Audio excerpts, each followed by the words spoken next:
നമ്മൾ എല്ലാം കാത്തിരിക്കുന്ന 17 ടൈം ചാമ്പ്യൻ ജോൺ സീന ആ ഒരു റെക്കോർഡോട് കൂടിയാണോ WWE വിട്ട് പോവുക? ഇതിനെപ്പറ്റി നമുക്ക് ഈ വീഡിയോയിൽ നോക്കാം. അതിനോടൊപ്പം ജോൺ സീനയുടെ 2025 അവസാനത്തെ റൺ എപ്പോഴാണ് സ്റ്റാർട്ട് ചെയ്യുക, എപ്പോഴാണ് അവസാനിക്കുക, അതിനെപ്പറ്റിയെല്ലാം. അതുപോലെ റാൻഡി ഓർട്ടൺ, ജോൺ സീന ഇവർക്ക് മാച്ച് വരാൻ സാധ്യതയുണ്ടോ, ഇതിനെയെല്ലാം പറ്റിയാണ് നമ്മൾ നോക്കാൻ പോകുന്നത്. അതിനോടൊപ്പം ഇന്നലെ മണി ഇൻ ദി ബാങ്കിൽ 2 കാര്യങ്ങൾ നടന്നിട്ടുണ്ട്. ഒന്ന്, ഡ്രൂ മെക്കൻടയറിന്റെ money in the bank fail ആയിട്ടുണ്ട്. അപ്പോൾ അതിനെപ്പറ്റി റിവ്യൂവിൽ തന്നെ ഇവരുടെ മാച്ചിൽ ആർക്കാണ് വിജയ സാധ്യത കൂടുതൽ, ഇത് ട്രിപ്പിൾ ത്രെഡ് മാച്ചാക്കി മാറ്റാൻ സാധ്യതയുണ്ടോ, അല്ലെങ്കിൽ സെത്തിനെ ആഡ് ചെയ്തുകൊണ്ട് മറ്റൊരു മാച്ച് നടക്കുമോ, അപ്പോൾ ഇതെല്ലാമാണ് നമ്മൾ നോക്കാൻ പോകുന്നത്. പിന്നെ കോഡി റോഡ്സിനെ സോളോ സിക്കാവ ക്ലീനായി പിൻ ചെയ്തിട്ടുണ്ടായിരുന്നു, അതിനെപ്പറ്റിയും ഈ വീഡിയോയിൽ പറഞ്ഞു പോകാം. ഇതെല്ലാം നോക്കുന്നതിനേക്കാൾ മുൻപായിട്ട് പേപ്പർ വ്യൂസ് അഥവാ സ്പെഷ്യൽസ് ഏതൊക്കെയാണ് എന്നുള്ളത് നമുക്ക് ജസ്റ്റ് ഒന്ന് നോക്കാം. ഇതിൽ അടുത്ത സ്പെഷ്യൽസ് 2 എണ്ണമാണ് ഓഗസ്റ്റ് മാസത്തിൽ നടക്കാൻ പോകുന്നത്. ഓഗസ്റ്റ് മാസം 3-ാം തീയതി സമ്മർ സ്ലാമും ഓഗസ്റ്റ് മാസം 31-ാം തീയതി ബാഷ് ഇൻ ബെർലിൻ. ഈ 2 സ്പെഷ്യൽസ് ആണ് ഓഗസ്റ്റ് മാസത്തിൽ നടക്കാൻ പോകുന്നത്. അതുപോലെ ഒക്ടോബർ മാസത്തിൽ ഒരു പുതിയ സ്പെഷ്യൽസ് കൊണ്ടുവന്നിട്ടുണ്ട്, അതായത് ബാഡ് ബ്ലഡ്. ഇതാണ് ഈ ഒരു സ്പെഷ്യൽസിന്റെ പേര്. അപ്പോൾ ഈ ഒരു സ്പെഷ്യൽസ് മുൻപുണ്ടായിരുന്നതാണ്, അത് വീണ്ടും തിരികെ കൊണ്ടുവന്നേക്കാണ്. ഒക്ടോബർ 5-ാം തീയതി ഈ ഒരു സ്പെഷ്യൽസ് നടക്കും. അതുപോലെ നവംബർ മാസം 2-ാം തീയതി സൗദിയിൽ ക്രൗൺ ജുവൽ സ്പെഷ്യൽസ് നടക്കും. അതുപോലെ അതേ നവംബർ മാസം തന്നെ സർവൈവർ സീരീസ് നടക്കാൻ ചാൻസ് കൂടുതലാണ്. സർവൈവർ സീരീസിന്റെ ഡേറ്റോ കാര്യങ്ങളോ ഒന്നും ഇപ്പോൾ പറഞ്ഞിട്ടില്ല. ഇനി മുൻപ് പറഞ്ഞ കാര്യങ്ങളെല്ലാം നോക്കാം. ഒന്നാമതായിട്ട് CM പങ്ക്, ഡ്രൂ മെക്കൻടയർ, ഇവരെ പറ്റി പറയാം. അതായത് CM പങ്ക് വന്നുകൊണ്ട് ഡ്രൂ മെക്കൻടയറിന്റെ money in the bank cashing എല്ലാം ഫെയിൽ ആക്കിയിട്ടുണ്ടായിരുന്നു. അതിനുശേഷം ബാക്ക് സ്റ്റേജിൽ പ്രശ്നമുണ്ടാക്കി എന്നൊക്കെ പറഞ്ഞുകൊണ്ട് ഡ്രൂ മെക്കൻടയറെ ഇപ്പോൾ സസ്പെൻഡ് ചെയ്തിട്ടുണ്ട്, അല്ലെങ്കിൽ ആ ഒരു ടൈപ്പിലാണ് ഇപ്പോൾ സ്റ്റോറി ലൈൻ കൊണ്ടുപോകുന്നത്. അതുപോലെ തന്നെ ഇതിൽ സെത്ത് റോളൻസിനെയും ഉൾപ്പെടുത്താൻ സാധ്യതകൾ കൂടുതലായിട്ടാണ് പറയുന്നത്. അതുപോലെ ഇവരുടെ സ്റ്റോറി ലൈൻ ഇപ്പോൾ വളരെയധികം ഹിറ്റടിച്ചതുകൊണ്ട് ഇതിൽ ആർക്കാണ് വിജയ സാധ്യത കൂടുതൽ എന്ന് ചോദിക്കുകയാണെങ്കിൽ ഇപ്പോഴും വിജയ സാധ്യത കൂടുതൽ CM പങ്കിന് തന്നെയാണ്.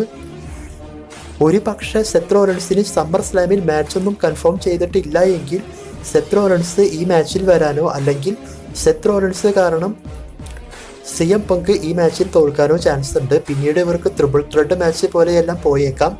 എന്തുകൊണ്ടാണ് ഇങ്ങനെ പറയുന്നത് എന്ന് വെച്ചാൽ സെത്ത് റോളൻസിന്റെയും ചാമ്പ്യൻഷിപ്പ് അവസരമാണ് CM പങ്ക് കാരണം ഇല്ലാതെയായത്, അല്ലെങ്കിൽ ഈ ഒരു ടൈപ്പിലാണ് സ്റ്റോറി കൊണ്ടുപോകുന്നത്. അതുകൊണ്ട് സെത്ത് ഇങ്ങനെ ഒന്ന് അറ്റാക്ക് ചെയ്യാനുള്ള ചാൻസും തള്ളിക്കളയാൻ സാധിക്കില്ല. അതായത് സെത്തിന് സമ്മർ സ്ലാമിൽ മറ്റൊരു എതിരാളി വന്നിട്ടില്ല എങ്കിൽ മാത്രം. അപ്പോൾ മാക്സിമം ഇത് ട്രിപ്പിൾ ത്രെഡ് മാച്ച് ആ ഒരു ടൈപ്പിലൊക്കെയാണ് കൊണ്ടുപോവുക. പിന്നെ മെക്കൻടയറിന്റെ money in the bank cashing ഫെയിലായ കാര്യത്തെ പറ്റിയെല്ലാം ഞാൻ ഇന്നലെ തന്നെ വീഡിയോയിൽ പറഞ്ഞിരുന്നു. ഇവരുടെ സ്റ്റോറി ലൈൻ വേറെ ലെവലാക്കി കൊണ്ടുപോകാൻ വേണ്ടിയിട്ടാണ് അങ്ങനെയെല്ലാം ചെയ്തിട്ടുള്ളത് എന്ന്. അപ്പോൾ ആ ഒരു കാര്യത്തിൽ ഇവർ വിജയിച്ചു എന്ന് 100% പറയാം. കാരണം ഇവരുടെ മാച്ചിന് ഇപ്പോൾ വളരെയധികം ഹൈപ്പാണ് വന്നിട്ടുള്ളത്. അപ്പോൾ ഈ ഒരു സ്റ്റോറിയിൽ സെത്ത് റോളൻസും വന്ന് പെടാണെങ്കിൽ ഒന്ന് ആലോചിച്ച് നോക്കുക. ഒരു തീ പിടിച്ച മാച്ചായിരിക്കും നമ്മൾ സമ്മർ സ്ലാമിലോ അല്ലെങ്കിൽ അതിനുശേഷം നടക്കുന്ന സ്പെഷ്യൽസിലോ കാണുക. എന്തായാലും നോക്കാം. സെത്തിന് ഇനി ചാമ്പ്യൻഷിപ്പ് അവസരമൊന്നും കിട്ടാൻ ചാൻസ് ഇല്ല. തീർച്ചയായിട്ടും CM പങ്കുമായിട്ട് സെത്ത് പ്രശ്നമുണ്ടാക്കാൻ ചാൻസ് കൂടുതലാണ്. ഇനി ഇപ്പോഴത്തെ undisputed WWE champion Cody Rhodes Solo സിക്കാവയുടെ കൂടെ തോറ്റുപോയ കാര്യത്തെ പറ്റി പറയാം. അപ്പോൾ ഇതേപോലെ തന്നെ കഴിഞ്ഞ പ്രാവശ്യം Jey Uso, Jimmy Uso undisputed ചാമ്പ്യനായിരുന്ന റോമൻ റെയിൻസിനെയും പിൻ ചെയ്തിട്ടുണ്ടായിരുന്നു. അതേ പാറ്റേൺ തന്നെയാണ് മണി ഇൻ ദി ബാങ്കിൽ ഇപ്രാവശ്യവും ഇവർ ഉപയോഗിച്ചത്. പിന്നെ സോളോ സിക്കാവ കോഡി റോഡ്സിനെ പിൻ ചെയ്തത് എന്തുകൊണ്ടാണ് എന്നുള്ളത് ഇവരുടെ മാച്ചിന്റെ സ്റ്റോറിയുടെ സ്റ്റാർട്ടിങ്ങിന്റെ ഭാഗമായിട്ടാണ് എന്നുള്ളത് നമ്മളിൽ ഭൂരിഭാഗം എല്ലാവർക്കും അറിയാവുന്ന കാര്യമാണ്. എന്നാൽ ചിലർക്കത് ഇപ്പോഴും കത്തിയിട്ടില്ല, അല്ലെങ്കിൽ കോഡി റോഡ്സ് ഇത്രയ്ക്ക് മോശം ചാമ്പ്യൻ ആണോ, ഈ ഒരു ടൈപ്പിലെല്ലാം കമന്റ് ചെയ്തുകൊണ്ടിരിക്കുകയാണ്. അപ്പോൾ അവരോട് എനിക്ക് പറയാനായിട്ടുള്ളത്, സ്റ്റോറി ലൈനിന്റെ ഭാഗമായിട്ട് റെസ്ലേഴ്സ് തോൽക്കുമ്പോൾ അവിടെ ഫിനിഷ് എറിഞ്ഞതോ അതൊന്നും കണക്കില്ല. കാരണം എന്താണെന്ന് വെച്ചാൽ ആ സമയത്ത് എത്ര വലിയ റെസ്ലർ ആയാലും ചിലപ്പോൾ ഒരു ഫിനിഷറിലോ അല്ലെങ്കിൽ ഇങ്ങനെയെല്ലാം പെട്ടെന്ന് തന്നെ തോൽക്കുന്നത് പോലെ കാണിക്കും. അത് മൊത്തത്തിൽ അവരുടെ സ്റ്റോറി ഹൈപ്പ് ഉണ്ടാക്കി മാച്ച് വെക്കാൻ വേണ്ടിയിട്ടാണ്. പിന്നീട് ആ ഒരു മാച്ചിൽ തോറ്റുപോയ റെസ്ലർ മുൻപ് തോൽപ്പിച്ച റെസ്ലറെ ക്ലീൻ ആയിട്ട് പിൻ ചെയ്യും. അതായത് സമ്മർ സ്ലാമിൽ കോഡി റോഡ്സ് ക്ലീൻ ആയിട്ട് സോളോ സിക്കാവനെ പിൻ ചെയ്ത് സ്റ്റിൽ ചാമ്പ്യനായി മുന്നോട്ട് പോകും. അതിനുശേഷം റോമൻ റെയിൻസ് റിട്ടേൺ ചെയ്തുകൊണ്ട് സോളോ സിക്കാവനെ അറ്റാക്ക് ചെയ്യാനാണ് ചാൻസ്. അപ്പോൾ ഈ ഒരു സ്റ്റോറിയുടെ ഭാഗമായിട്ടാണ് കോഡി റോഡ്സ് തോറ്റുപോയിട്ടുള്ളത്. അതിന് കോഡി റോഡ്സ് മോശം ചാമ്പ്യനാണ് എന്ന ടൈപ്പിലൊക്കെയാണ് കമൻറ്റ് വരുന്നത്. ഇങ്ങനെ കമൻറ്റ് ചെയ്യുന്നവരെ പറഞ്ഞു തിരുത്താനൊന്നും സാധിക്കില്ല. അപ്പോൾ ഇത് സ്റ്റോറി ലൈൻ്റെ ഭാഗമായിട്ടാണ് ഇങ്ങനെ സംഭവിച്ചിട്ടുള്ളത്. നിങ്ങൾക്ക് മുൻപുള്ള മാച്ചും കാര്യങ്ങളൊക്കെ എടുത്തു നോക്കിയാലും അത് മനസ്സിലാകും. ഇനി ഇപ്പോഴത്തെ വേൾഡ് ചാമ്പ്യൻ ഡാമിൻ പ്രീസ്റ്റിനെ ജഡ്ജ്മെന്റ് ഡേയിൽ നിന്നും പുറത്താക്കാൻ പോകുന്ന കാര്യത്തെപ്പറ്റി പറയാം. അതായത് ഈ വരുന്ന സമ്മർ സ്ലാമിൽ ഡാമിൻ പ്രീസ്റ്റ് വേഴ്സസ് ഗന്ധർ ഇവർക്ക് തമ്മിലാണ് ചാമ്പ്യൻഷിപ്പ് മാച്ച് നടക്കാൻ പോകുന്നത്, world heavyweight championship match. അപ്പോൾ ഈ മാച്ചിന്റെ അവസാനത്തിൽ ഗന്ധർ തന്നെ ന്യൂ വേൾഡ് ചാമ്പ്യൻ ആകുമെന്ന് നമ്മൾക്ക് എല്ലാവർക്കും അറിയാം. അപ്പോൾ ആ മാച്ചിന്റെ സ്റ്റോറി ഇങ്ങനെയാണ് പോവാൻ ചാൻസ് ഉള്ളത്. അതായത് കഴിഞ്ഞ വർഷം ഫിൻ ബാലർ വേൾഡ് ചാമ്പ്യൻ ആയിരുന്ന സെത്ത് റോളൻസിനോടൊപ്പം മത്സരിച്ചപ്പോൾ മാച്ചിന്റെ ഒരു പകുതിക്ക് വെച്ച് ഡാമിൻ പ്രീസ്റ്റ് മൂലമാണ് ഫിൻ ബാലർ ആ ഒരു മാച്ച് തോറ്റത് എന്ന് പറയാം. അതായത് മണി ഇൻ ദി ബാങ്ക് ഇട്ടുകൊടുത്തുകൊണ്ട് സെത്തിനെ അറ്റാക്ക് ചെയ്യാൻ പറഞ്ഞപ്പോൾ സെത്ത് ആ ഒരു അവസരം ഉപയോഗിച്ച് അതേ മണി ഇൻ ദി ബാങ്കിന്റെ മുകളിലേക്ക് കർവ് സ്റ്റംപ് ചെയ്തുകൊണ്ടാണ് ഫിൻ ബാലറിനെ തോൽപ്പിച്ചത്. അപ്പോൾ അതേപോലെയുള്ള ഒരു പ്ലാൻ ആയിരിക്കും സമ്മർ സ്ലാമിൽ ഈ വർഷം കാണുക. അതായത് ഡാമിൻ പ്രീസ്റ്റ് വിൻ ചെയ്യാൻ പോകുന്ന സമയത്ത് ഫിൻ ബാലർ വന്നുകൊണ്ട് ഇത്തരത്തിൽ എന്തെങ്കിലുമൊക്കെ ഡിസ്റ്റർബ് ചെയ്ത് ഫിൻ ബാലർ മുഖേന ഡാമിൻ പ്രീസ്റ്റ് തോൽക്കുന്നതായിട്ടാണ് ഈ മാച്ചിൽ കാണിക്കാൻ ചാൻസ് ഉള്ളത്. അപ്പോൾ ഇത് കൺഫേമായി നടക്കും എന്നല്ല, ഇങ്ങനെയാണ് പ്ലാൻ വരാൻ ചാൻസ് ഉള്ളത്. അതിനുശേഷം ഡാമിൻ പ്രീസ്റ്റിനെ മുൻപ് എഡ്ജിനെ പുറത്താക്കിയതുപോലെ ഫിൻ ബാലർ ഈ ഒരു ടീമിൽ നിന്നും പുറത്താക്കും. പിന്നീട് ഡാമിൻ പ്രീസ്റ്റ് ഫേസ് ടൈം ചെയ്യാനാണ് ചാൻസ് ഉള്ളത്. ഇനി ജോൺ സീന 2025 ഫുള്ളായിട്ടും WWE വർക്ക് ചെയ്യാൻ പോകുന്ന കാര്യത്തെപ്പറ്റി ഇന്നലെ തന്നെ മണി ഇൻ ദി ബാങ്കിൽ പറഞ്ഞിട്ടുണ്ടായിരുന്നു. അപ്പോൾ ജോൺ സീനയുടെ ആ ഒരു റൺ സ്റ്റാർട്ട് ചെയ്യാൻ പോകുന്നത് Netflix WWE Raw episode telecast ചെയ്യുന്ന ഫസ്റ്റ് റോ എപ്പിസോഡ് തൊട്ടാണ്. അതായത് ജനുവരി മാസം 2025 ഫസ്റ്റ് നടക്കുന്ന റോ എപ്പിസോഡിൽ തന്നെ സീന വരും. പിന്നീട് റോ ബ്രാൻഡിലത്തെ റെസ്ലറായിട്ടായിരിക്കും സീന മുന്നോട്ട് പോവുക. പിന്നെ റോയൽ റംബിൾ, എലിമിനേഷൻ ചേംബർ, റെസൽമേനിയ, അതിനുശേഷം സമ്മർ സ്ലാം, അങ്ങനെ 2025 എൻഡ് വരേക്കും ജോൺ സീന WWE വർക്ക് ചെയ്യാനാണ് ചാൻസ് ഉള്ളത്. പിന്നീട് ജോൺ സീന തന്റെ ലാസ്റ്റ് റണ്ണും കഴിഞ്ഞ് WWE നിന്ന് മുഴുവനായിട്ടും വിരമിച്ച് പോകും. പിന്നീട് ജോൺ സീനയുടെ ടീ ഷർട്ടോ അല്ലെങ്കിൽ ജോൺ സീന ധരിച്ചു വരുന്ന ജീൻസോ ഈ ഒരു വേഷത്തിലായിരിക്കില്ല നമ്മൾക്ക് സീനനെ കാണാൻ സാധിക്കുക.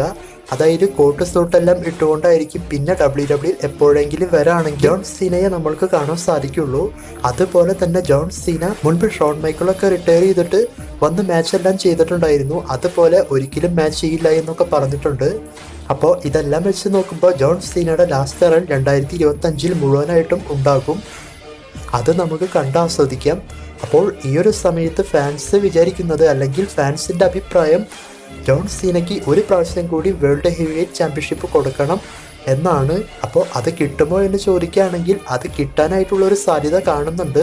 അതായത് ഫാൻസിൻ്റെ ആഗ്രഹം ജോൺ സീന ചാമ്പ്യൻഷിപ്പ് ജയിക്കണം, ജോൺ സീനയെ റാൻഡി ഓർട്ടൺ തോൽപ്പിച്ചുകൊണ്ട് ജോൺ സീന WWE വിട്ട് പോകണം. അതുകൊണ്ടാണ് ഞാൻ വീഡിയോയുടെ സ്റ്റാർട്ടിങ്ങിൽ പറഞ്ഞത് ജോൺ സീന റാൻഡി ഓർട്ടൺ ഇവർക്ക് മാച്ച് വരാൻ ചാൻസ് ഉണ്ടോ എന്നൊക്കെ. അപ്പോൾ ഫാൻസ് ഇങ്ങനെയാണ് ആഗ്രഹിക്കുന്നത്. അതുകൊണ്ട് ഈ ഒരു മാച്ച് വരാൻ ചിലപ്പോൾ സാധ്യത കൂടുതലായിരിക്കാം. അതല്ലെങ്കിൽ ഏതെങ്കിലും വളർന്നു വരുന്ന ഒരു റെസ്ലറിനോടൊപ്പം ജോൺ സീന ഫൈറ്റ് ചെയ്യാൻ ചാൻസ് ഉണ്ട്, അതായത് അവസാനത്തെ മാച്ച്. അപ്പോൾ അതിനേക്കാൾ മുൻപായിട്ട് ചാമ്പ്യൻഷിപ്പൊക്കെ വിൻ ചെയ്യാൻ ചാൻസ് ഉണ്ട്. പക്ഷേ ചാമ്പ്യൻഷിപ്പ് കോഡി റോഡ്സിന്റെ കയ്യിലും ഇനി ഗന്ധറിന്റെ കയ്യിലുമാണ് വരിക. പിന്നെ ജോൺ സീന റോ ബ്രാൻഡ് ആയതുകൊണ്ട് ഗന്ധറിനെ തന്നെയായിരിക്കും ചാലഞ്ച് ചെയ്യുക. അല്ലെങ്കിൽ റെസൽമേനിയ ടൈമിലൊക്കെ ആരുടെ കയ്യിലാണ് വേൾഡ് ചാമ്പ്യൻഷിപ്പ് ഉള്ളത് ആ റെസ്ലറെ ആയിരിക്കും ചാലഞ്ച് ചെയ്യുക. അപ്പോൾ അങ്ങനെ നമ്പർ 1 കണ്ടൻഡർ ആവാനുള്ള പ്ലാൻ അല്ലെങ്കിൽ ഇങ്ങനെ ചെയ്യാൻ ഇവർക്ക് താല്പര്യമുണ്ട് എങ്കിൽ ജോൺ സീന എലിമിനേഷൻ ചേംബർ മാച്ചൊക്കെ വിൻ ചെയ്യുന്നത് പോലെ കാണിച്ചേക്കാം. അതായത് പഴയ ജോൺ സീനയെ നമുക്ക് 2025 ഫുള്ളായിട്ട് കാണാൻ സാധിക്കുമെന്നാണ് പറയുന്നത്, ആക്റ്റീവായിട്ടുള്ള ആ ഒരു ജോൺ സീനയെ. എന്തായാലും നമുക്ക് നോക്കാം. അപ്പോൾ ജോൺ സീനയ്ക്ക് ഒരു പ്രാവശ്യം കൂടി വേൾഡ് ചാമ്പ്യൻഷിപ്പ് കൊടുത്താൽ നന്നായിരിക്കും. മൊത്തത്തിൽ ഇങ്ങനെ തന്നെയാണ് അഭിപ്രായം വരുന്നത്. അതുകൊണ്ട് WWE കൊടുത്തുകൊണ്ട് 17 ടൈം ചാമ്പ്യൻ ആക്കാനാണ് ചാൻസ് ഉള്ളത്. ജോൺ സീനയെ 17 ടൈം ചാമ്പ്യൻ ആക്കി വളരെയധികം ഭംഗിയോടെ അദ്ദേഹത്തെ വിടുകയാണെങ്കിൽ റെസ്ലിംഗ് ഫാൻസിനും ജോൺ സീന ഫാൻസിനും എല്ലാവർക്കും വളരെയധികമായിട്ട് അതങ്ങ് ഇഷ്ടപ്പെടും. അപ്പോൾ ജോൺ സീനയ്ക്ക് ചാമ്പ്യൻഷിപ്പ് വിൻ ചെയ്യാനുള്ള ഒരു സാധ്യത, അതിനുള്ള ടൈമെല്ലാം ഈ 2025 മുഴുവനായിട്ടും ഉണ്ട്. WWE വിചാരിക്കുകയാണെങ്കിൽ ചാമ്പ്യൻഷിപ്പ് എല്ലാം കൊടുക്കാൻ സാധിക്കും. അപ്പോൾ എൻ്റെ അഭിപ്രായത്തിൽ 100% സീനയ്ക്ക് ചാമ്പ്യൻഷിപ്പ് കൊടുക്കും എന്ന് തന്നെയാണ് ഞാൻ വിശ്വസിക്കുന്നത്. അപ്പോൾ സീന ചാമ്പ്യൻഷിപ്പ് വിൻ ചെയ്ത് കാണാൻ നിങ്ങൾക്ക് താല്പര്യമുണ്ടോ എന്ന് കമൻറ്റ് ചെയ്യുക. അപ്പോൾ നോക്കാം സീന ചാമ്പ്യൻഷിപ്പ് 2025 വിൻ ചെയ്ത് 17 ടൈം ചാമ്പ്യൻ ആകുമോ എന്ന്.